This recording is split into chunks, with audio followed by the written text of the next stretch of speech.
जाटव जी आपके पास आऊंगी। संगठन और सरकार के बीच जो कलह दिख रही थी वो अब फिलहाल कम होती या जो दूरियां थी वो कम होती अब नजर आ रही है। अब एक्शन प्लान तैयार हो गया है। मुख्यमंत्री योगी आदित्यनाथ ने जो टॉप 5 चेहरे हैं, चाहे केशव प्रसाद मौर्य हो, खुद सीएम योगी आदित्यनाथ हो, ब्रिजेश पाठक हो या फिर जिस तरह से भूपेंद्र सिंह चौधरी हो, सभी को 2-2 सीटों की जिम्मेदारी बांट दी है। क्या माना जाए, अब नए एक्शन प्लान के साथ बीजेपी वापस इस चुनाव में वापसी करेगी या फिर ये सीटों का जो बंटवारा हुआ है, जो जिम्मेदारी बांटी गई है, वो इसलिए कि इंडिविजुअल परफॉर्मेंस भी नेताओं का देखा जा सके, दिग्गजों का देखा जा सके? देखिए, जिस तरीके से अभी हम लोकसभा चुनाव के बाद तमाम तरीके की अटकलें उत्तर प्रदेश के संदर्भ में कही जा रही थी। आप जिस वक्त हम टीवी डिबेट पर होते थे तो मैंने कहा कि ऐसा कुछ नहीं है, पत्ता भी नहीं हिलने वाला, क्योंकि भारतीय जनता पार्टी का जो टीम वर्क है, कैडर है, वो एक दूसरे के साथ में एकजुटता के साथ में जुड़ा हुआ है। कहीं भी किसी प्रकार की गुटबाजियां नहीं है और इस प्रकार की उन सब चीजों की तो कहीं कोई गुंजाइश भी नहीं है।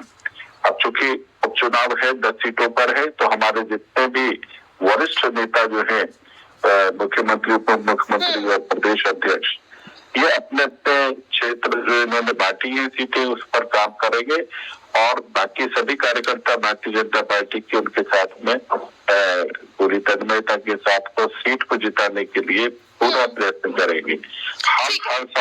हम हर समय चुनावी मोड में रहते हैं और मैं ये नहीं मानता कि कहीं कोई कार्यकर्ता किसी कार्यकर्ता के कारण से चुनाव में लगता है। हर कार्यकर्ता जो है वो भारतीय जनता पार्टी का नहीं, बिल्कुल चुनावी मूड में तो बीजेपी लोकसभा चुनाव में भी थी। जाटव जी, वो किसी से छिपा नहीं है, चुनावी मूड में तो बीजेपी लोकसभा चुनाव में भी थी। खैर, कुरैशी जी आपके पास आना चाहूंगी। सवाल यही, जिस तरह से जाटव जी कह रहे हैं, बीजेपी में किसी तरह की अंतर कलह नहीं है, संगठन पूरी तरह से मजबूत है, सरकार पूरी तरह से मजबूत है और मिलकर जनता पार्टी जानी ही अपने अनुशासन को लेकर जाती है। लेकिन यूपी में बीते दिनों जिस तरह से खेला देखने को मिला, केशव प्रसाद मौर्य, ब्रिजेश पाठक सीएम की किसी भी बैठक में शामिल नहीं हुए, क्या कहिएगा? देखिए, योगी जी के काम को नहीं सुनना है, ये नहीं, आप गलत तरीके से पूछ रहे हैं। कुरैशी जी को क्या मालूम है जो है ना, क्यों पहुंचे? आप गलत जगह पे पहुंच लिया है और प्रधानमंत्री के यूपी की जनता ने नकारा दिया। योगी जी और मोदी जी जिस तरह से डबल इंजन की बात करते थे, डबल इंजन इस तरह से टकराए कि यूपी में मोदी जी को नकार दिया गया और योगी जी के कामों को जिस तरह से अपना काम बता के मोदी जी का प्रचार किया जा रहा था, यूपी की जनता ने इसको बर्दाश्त नहीं किया, क्योंकि यूपी के लोगों को गुजरात मॉडल नहीं पसंद है। यूपी के लोग गुजरात मॉडल को नहीं पसंद करते। गुजरात मॉडल में क्या हुआ, कर रहे हैं। अगर आप लोकसभा चुनाव को लेकर के बहुत ज्यादा खुश हैं तो वो केवल आपने जनता को झूठ बोलकर जो है राजनीतिक नहीं है, केवल आपने एक वर्ग का ध्रुवीकरण करके आपने कुछ वोट हासिल कर दिया जो अब दोबारा नहीं होने वाला।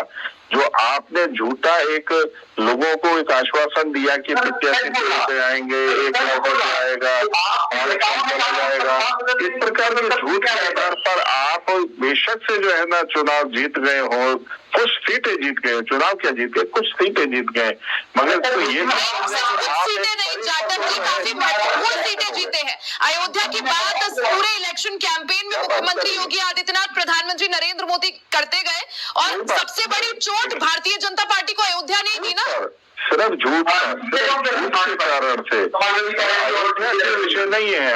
ये लोग जो है केवल झूठ के कारण से कुछ सीटें जीते हैं, अयोध्या के कारण से पूरा उत्तर प्रदेश नहीं, पूरा देश झूठ के बल पर लोकसभा चुनाव जीती समाजवादी पार्टी और कांग्रेस, क्योंकि ऐसा जाटव जी बोल रहे हैं। और अब आगे उपचुनाव को लेकर क्या कुछ रणनीति, क्योंकि भारतीय जनता पार्टी पूरी तरह से नए प्लान के साथ आगे बढ़ रही है। अब रिया जी, आप देखिए, झूठ बोलने में भारतीय जनता पार्टी विश्व की सबसे बड़ी पार्टी है। इनको अगर सम्राट कहा जाए तो कम भी होगा।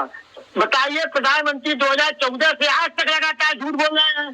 सबसे पहले उन्होंने कहा 15 लाख खाते में भेजेंगे, 2 करोड़ नौकरी देंगे। राहुल गांधी जी सिर्फ राहुल गांधी जी, राहुल गांधी जी ने देखिए जाटव जी आपकी कही आज तक तो नहीं बोला। राहुल गांधी ने जो बात कही उसको सब पूरा किया। उन्होंने किसानों के कर्जा माफ करने की बात कही, तेलंगाना सरकार ने कर्जा माफ किया, बड़े पेंशन उन्होंने 3 राज्यों में कारण से लागू किया। मुकदमे उन्होंने अपनी 20 योजनाओं को बंद करने की बात कही, वो बंद करेंगे जब हमको मौका मिलेगा। में अगर कोई ठेकेदारी वाली व्यवस्था के आप झूठा है विरोधी रहे और सिर्फ राहुल गांधी पार्लियामेंट में वो झूठ बोले, मुद्रा रैलियों में वो झूठ बोले, लगातार कपड़े में चुनाव लड़ते रहे, कभी नहीं उत्तर प्रदेश की जनता अयोध्या से कूद गए, नहीं बोलना को बेदखल कर दी। आप गलत कर रहे हैं, चुनाव होने ठीक नहीं है। अच्छा उपाध्याय जी, 10 सीटों की अगर बात करें, जिन 10 सीटों पर उपचुनाव होना है, कितनी मजबूती में यहाँ पर समाजवादी पार्टी और कांग्रेस, क्योंकि अब सभी की निगाहें इन 10 सीटों पर होगी। ये 10 सीटें जो है बीजेपी के लिए हो चाहे विपक्ष के लिए हो, दोनों के लिए साख और नाक दोनों की लड़ाई है। देखिए, साख और नाक हम लोगों की कोई बात नहीं, इन लोगों की है। संगठन और सरकार में जो द्वंद्व चल रहा है, ये इनके डिप्टी सीएम अब तो बात बनती हुई दिखाई दे रही है ना, अब जिम्मेदारी बांट दी है। 2-2 सीटें अयोध्या की मिल्कीपुर हो, कटहरी हो, वो सीएम योगी देखेंगे, फूलपुर हो या मंझावा हो, वो केशव प्रसाद मौर्य देखेंगे। अब तो थोड़ा बात बनती हुई दिख रही है उपाध्याय जी। कहाँ बन रही है? अभी तो केशव प्रसाद जी ने कहा जाति जनगणना होनी चाहिए, आउटसोर्सिंग में आरक्षण होनी चाहिए। जाटव जी जवाब, वो कह रहे हैं बात अभी भी नहीं बनी, मजबूत नहीं है संगठन और सरकार। मन में जो स्टूल पर बैठाए गए वो उनके मन में है, वो निकलने वाला नहीं है। ये चुनाव को देखते हुए बस ये लोग नाटक कर रहे हैं कि हम लोग एकजुट है, लेकिन प्रदेश की जनता जान रही है कि आपस में लड़ रहे हैं। पूरा प्रदेश बाहर से परेशान है, बेरोजगारी से, महंगाई से, उन सबको छोड़कर बस इनको उपचुनाव जीतना है। योगी जी सोच रहे हैं उपचुनाव में हम अधिक सफलता प्राप्त कर ले, जिससे हमारी कुर्सी बच जाए। उधर तीनों डिप्टी सीएम दोनों और अमित शाह जी और मोदी जी सोच रहे हैं योगी जी चुनाव हार जाए, इनको हटा दिया जाटव जी जवाब, और 10 केशव प्रसाद मौर्य और भूपेंद्र सिंह चौधरी दोनों ही ऐसे नेता जिनका प्रदर्शन हमने जिस तरह से देखा है खराब ही रहा है। या तो ना ही वो खुद जीत पाए हैं, कई बार उन्हें अपने जीतने में भी मुश्किल हुई है, चुनौती देखनी पड़ी है, औरों को जिताने में भी। ऐसे में जिस तरह से बंटवारा किया गया है, 2-2 सीटें बांटी गई, जवाब दीजिए जाटव जी। देखिए, आप इस चीज को क्यों नहीं समझ रहे कि हमारे यहाँ पर व्यक्ति के साथ में संगठन नहीं चलता है। पार्टी संगठन जो है वो पार्टी के नाम पर चलता है। पार्टी के नाम पर कोई भी चुनाव लड़ने के लिए आएगा, कार्यकर्ता हमारा उसके साथ काम करेगा, उसमें चाहे केशव प्रसाद मौर्य हो या चाहे कोई और, उसका कोई फर्क नहीं पड़ता। हम लोग अपने कार्यकर्ताओं को नहीं, हम अपने पार्टी को और अपने सिंबल को पहचानते हैं, और यही इसी आधार पर पूरे देश के अंदर हमारे कार्यकर्ता अपने चुनाव में लगते हैं। ठीक है, हमारे ये जो वरिष्ठ नेता हैं बड़े ओहदे पर हैं, तो वो अपने अपने क्षेत्रों को जो उनको जिम्मेवारी दी गई है वो वहां पर अपना काम देखेंगे, मगर काम जो है वो हमारे कैडर ने, हमारी टीम ने करना है, हमारे वर्कर्स ने करना है, और इससे कोई फर्क नहीं पड़ता कौन जब लोकसभा चुनाव में बीजेपी का प्रदर्शन निराशाजनक रहा तो सबने ठीकरा फोड़ दिया भूपेंद्र सिंह चौधरी और सीएम योगी आदित्यनाथ के ऊपर। कोई ठीकरा नहीं फोड़ा गया, नहीं ऐसा देखिए, मुख्यमंत्री योगी आदित्यनाथ को लेकर काफी सवाल उठाए गए थे उस वक्त पर। क्या यही वजह कि ये नया प्लान तैयार किया गया कि सबको 2-2 सीटों की जिम्मेदारी बांटी गई है कि जो जिस सीट पर हारेगा उसके जो जिम्मेदारी वहां पर संभाल रहा है उस पर अब हार का ठीकरा? कुरैशी जी, क्या यही वजह है इस प्लान की? मैं 2009 से 2012 तक उत्तर प्रदेश का प्रभारी रह चुका हूं। मैं बहुत अच्छी तरीके से काम करने की शैली को जानता हूं, किस तरीके से काम को बांटा जाता है और किसकी क्या जिम्मेवारी है। अपने अपने क्षेत्र में हर एक कार्यकर्ता की जिम्मेवारी है, किसी एक व्यक्ति की कोई जिम्मेवारी का विषय नहीं है। और मैं बता रहा हूं कि हम सभी कार्यकर्ता अपने अपने सीटों पर जो जिसके क्षेत्र की है वहां पर पूरी तरीके से काम करेंगे। कोई भी व्यक्ति आकर के प्रभारी बनता है उससे हमें कोई फर्क नहीं पड़ता। ठीक है कुरैशी जी, जाटव जी तो बोल रहे हैं पूरी मजबूती के साथ चुनाव लड़ेंगे, अब जो थोड़ा बहुत खिटपिट भी थी वो दूर हो चुकी है, अब मजबूती के साथ आगे बढ़ेंगे। समाजवादी पार्टी का क्या स्टैंड? देखिए, जाटव जी वरिष्ठ हैं और उनका सम्मान करते हुए हम ये बात कहना चाहते हैं कि जैसा कि जाटव जी ने कहा कि झूठ के सारे चुनाव लड़े और जीत गए। जाटव जी झूठ तो देखिए सबसे बड़ा था 15 लाख का 2 करोड़ नौकरियों का, किसानों की आय को दोगुना करना, किसानों के कर्जों को माफ करना, लेकिन उनके लेकर कर्ज का भी माफ हुए, लेकिन उद्योगपतियों का करोड़ों करोड़ रुपया सरकार ने माफ कर दिया गया। जब उनसे सवाल किया जाता है तो दाएं में बंगले भागते हैं। यहाँ पर उत्तर प्रदेश की जनता और उत्तर प्रदेश के मुख्यमंत्री श्री योगी आदित्यनाथ जी ने जिस तरह से उनके ऊपर अंकुश लगाने की कोशिश की गई, उनके कामों को अपना काम बना के केंद्र की सरकार ने बनाने की कोशिश की, योगी जी के खिलाफ मोदी जी के चेहरे को इस्तेमाल करने की कोशिश की, उस उनकी योजना को उत्तर प्रदेश की जनता ने नकार दिया। और रही बात अब चुनाव की, 2 सीट बांटे, 4 सीट बांटे, 6 सीट बांटे, जनता इनको कुछ देने वाली नहीं है, जनता ने वोट बना लिया। क्योंकि इनके जिस तरह से लोगों ने, इनके नेताओं ने कहा था कि हम 370 पार आ रहे हैं और उसके बाद हम संविधान को बदलने का काम करेंगे, और जनता ने देखा कि बावजूद तो बड़ा बुरा होने जा रहा है, और संविधान रक्षक के तौर पर उन्होंने श्री अखिलेश जी को और आदरणीय राहुल गांधी जी को देखा और इंडिया गठबंधन के ऊपर मुहर लगाते थे। नहीं जाटव जी, जिन 10 सीटों पर चुनाव है उसमें अयोध्या की मिल्कीपुर भी शामिल है, और अयोध्या ने सबसे ज्यादा चोट जो है बीजेपी को दी। अब क्या उस चोट का जवाब यहाँ पर समाजवादी पार्टी से लिया जाएगा? देखिए, मैंने कहा ना कि हम अपने जो सभी विधानसभा पर पूरी एहतियात के साथ में काम करेंगे, सबके साथ में जिस तरीके से पहले भी संपर्क कर रहे थे। मैं ये समझता हूँ कि इस बार इनका जो झूठ है वो पूरी तरीके से उजागर हो गया है, और इस कारण से जो है चुनाव वो हमारे पक्ष में आएगा और हम ज्यादातर अधिकांश सीटें जो हैं वो जीतेगी।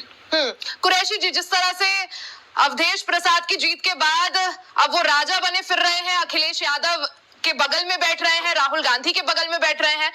मिल्कीपुर सीट की बात करें, काफी टक्कर का मुकाबला, क्योंकि मुख्यमंत्री योगी आदित्यनाथ ने वहां अभी से काम करना जो है शुरू कर दिया है, क्या कहिएगा? अवधेश प्रसाद जी को अगर बगल में बैठा के एक दलित नेता को सम्मान दे रहे हैं अखिलेश यादव जी, तो बीजेपी वालों को खटकना नहीं चाहिए, क्योंकि प्रभु श्री राम की नगरी ने इनको जब नकार दिया, इनके कामों को नकार दिया, इनके मामलों को नकार दिया, क्योंकि इनके झूठ को नकार दिया। अब अवधेश प्रसाद जी को जब हमारे नेता श्री अखिलेश यादव जी अपने बराबर में बैठा रहे, तो ये तो अखिलेश जी का बर्तन है कि वो एक अपने नेता को अपने समकक्ष बैठा रहे हैं जो कि उनसे सीनियर नहीं है, और इसमें कोई बुराई नहीं है। अवधेश जी ने इतना अच्छा परिणाम दिया है वहां पर, और जनता के दिलों में राज करते हुए उन्होंने जिस तरह से जीत हासिल की है, मिल्कीपुर में नहीं वो ठीक है, लेकिन अगर मिल्कीपुर में जिस तरह से बीजेपी ने तैयारियां शुरू कर दी अभी से, मिल्कीपुर अगर बीजेपी जीत जाती है तो समाजवादी पार्टी के लिए भी वो काफी ज्यादा एक खिरकिरी की बात हो जाएगी। मैडम, तैयारी तो उन्होंने लोकसभा में कर रखी थी। पूरी उत्तर हिंदुस्तान गवर्नमेंट की, भारत सरकार की पूरी कैबिनेट उत्तर प्रदेश में लगी थी। पूरे भारत के जितने भी राज्य हैं उनके मुख्यमंत्री उत्तर प्रदेश में लगे थे, उसके बावजूद यहाँ जनता ने इनके गुजरात मॉडल को नकार दिया। गुजरात मॉडल उत्तर प्रदेश में नहीं चलेगा। जाटव जी, जवाब कुरैशी जी यही कह रहे, तैयारियां तो लोकसभा चुनाव में भी थी। देखिए, कुरैशी जी जिस तरीके से बात कह रहे हैं कि एक अनुसूचित जाति के व्यक्ति को साथ में बैठा करके कितना उपकृत किया, मतलब आज भी इनके मन में किसी अनुसूचित जाति के व्यक्ति के साथ में किस प्रकार की दुर्भावना है कि अगर उसके साथ तो जो है कर दिया है, क्या वो सांसद नहीं है?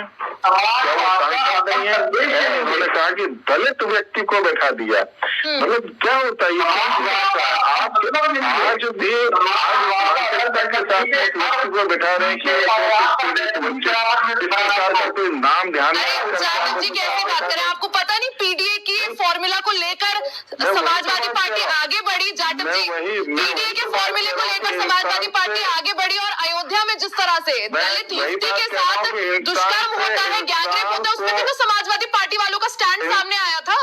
अरे सुने मेरी बात प्रिया जी, इंसान से इंसान किस प्रकार नफरत कर रहा है, ये मानसिकता इनकी जो है इसे पीडीए और जो अपने साथ में पूर्वाग्रह से ग्रसित होकर के बैठाना कि हाँ भाई किसी नीच आदमी को बैठा रहे हैं, इसको उपकार कर रहे हैं, ये क्या, ये इस तरीके से चलेगा क्या? आप साथ बैठा हुआ है वो दुर्भाग्य क्यों? बिल्कुल जाटव जी, समाजवादी पार्टी का पीटीए वहीं पर सामने आ गया था अयोध्या गैंगरेप केस में। ठीक है, अछूत नहीं है। ठीक है। मगर आप कौन सा व्यवहार कर रहे हैं? और अंसारी जी कैसे कह रहे हैं कि एक दलित को साथ में बैठा करके अखिलेश जी बैठ रहे हैं? अरे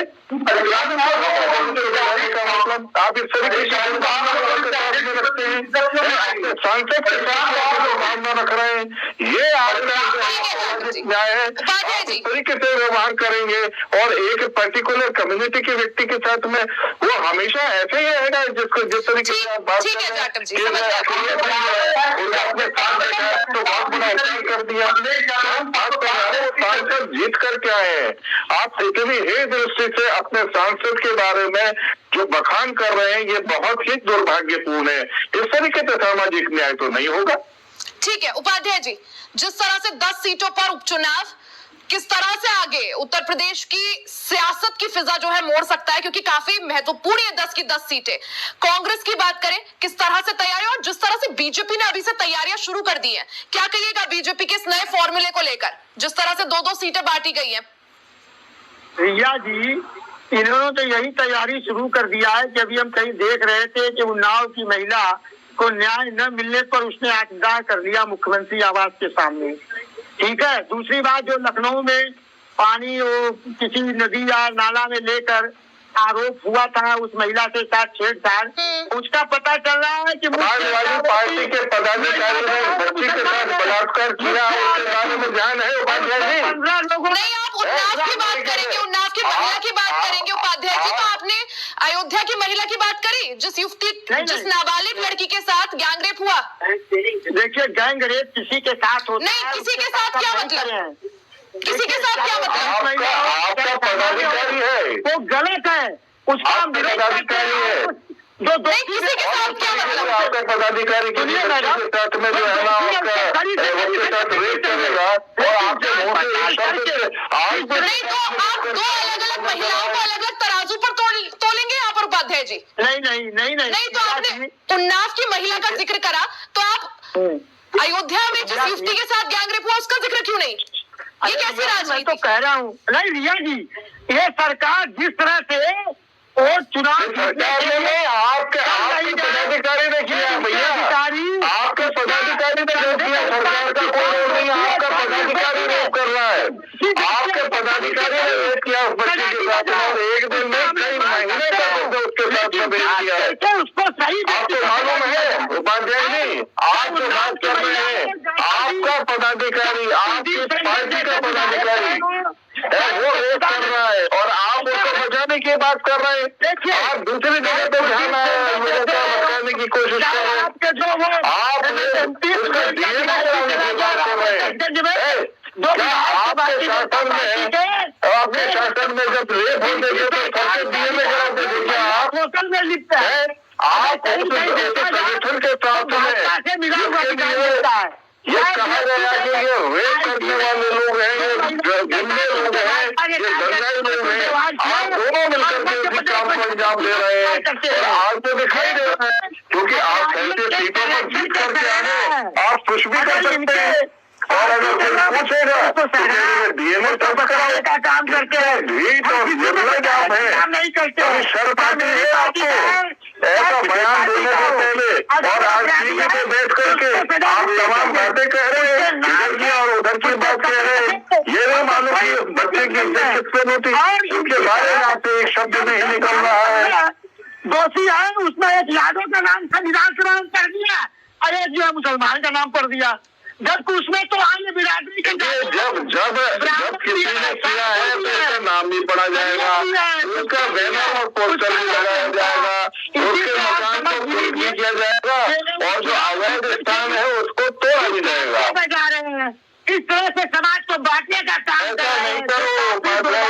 अपराधियों का साथ इतना नहीं दो कि आप जो है अपनी प्रवृत्ति दिखाएं, क्योंकि आपकी प्रवृत्ति अपराध और अपराधियों को ही संरक्षण देने की है, अपराध करना आपकी क्वालिटी है और अपराधियों को संरक्षण देना। ठीक है, समय की कमी है, ठीक है। तो जाटव जी, उपाध्याय जी और कुरैशी जी, आप तीनों का ही बहुत बहुत शुक्रिया हमारे साथ जुड़ने के लिए, प्रोग्राम का हिस्सा बनने के लिए। तो यूपी में जिस तरह से अब 10 विधानसभा सीटों पर उपचुनाव होना है, इसको लेकर पूरी तरह से भारतीय